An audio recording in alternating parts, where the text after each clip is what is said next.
So we'll jump into our POC. I need to get this out later.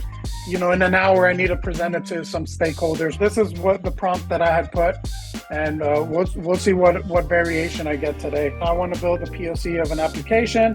I want it to be quick and simple. I would like to use JS Fiddle .NET and simply paste JavaScript, right? I don't know too much about JavaScript, HTML, or CSS.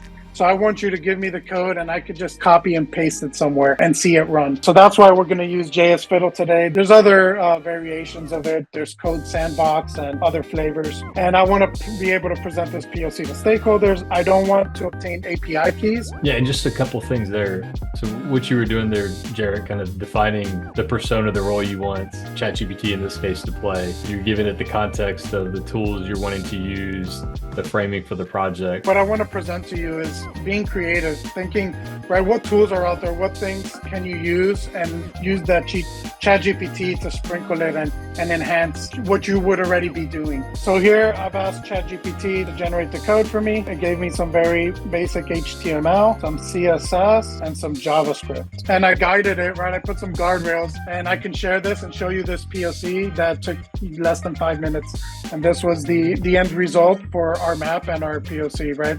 There's a product everyone's gonna love, and I think I'm gonna convince my stakeholders.